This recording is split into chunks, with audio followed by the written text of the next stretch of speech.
রামায়ণ মুক্তির আগেই অযোধ্যায় জমি কিনলেন রণবীর কাপুর। কত কোটি টাকা খরচ করলেন অভিনেতা? Hi everyone, welcome back to my channel Anjana entertainer. বন্ধুরা, তোমাদের সকলকে আমার এই ছোট্ট ইউটিউব চ্যানেলে স্বাগত জানাই। এই বছর রণবীর কাপুরকে রামায়ণ ছবিতে দেখা যাবে। ছবিতে রণবীর ভগবান রামের চরিত্রে অভিনয় করবেন।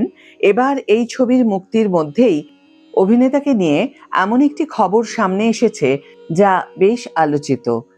রণবীর অযোধ্যায় দ্য হাউস অফ অভিনন্দন লোধার একটি premium real estate project the সারিওতে জমি কিনেছেন। প্রায় ৩.৩১ কোটির বিনিময়ে এই জমি কিনেছেন তিনি। জানা গিয়েছে এই জমিটি ২,১৩৪ বর্গফুট, এটি ৭৫ একর জায়গা জুড়ে অবস্থিত। এটি সরজু নদীর তীরে অবস্থিত।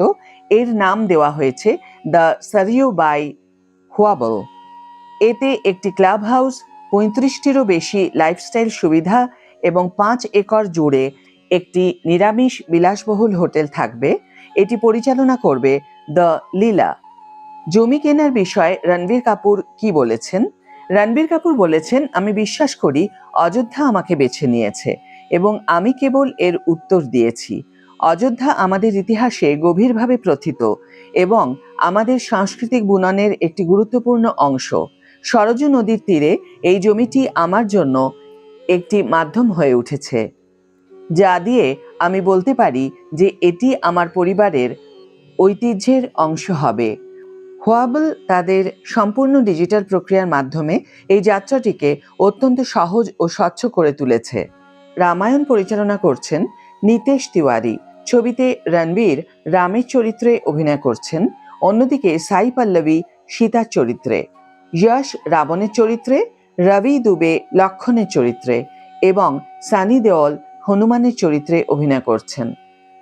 এছাড়াও ছবিতে রয়েছেন কাজল আগরওয়াল, রাকুল প্রীত সিং, লারা দত্তা, অরুণ গভিল।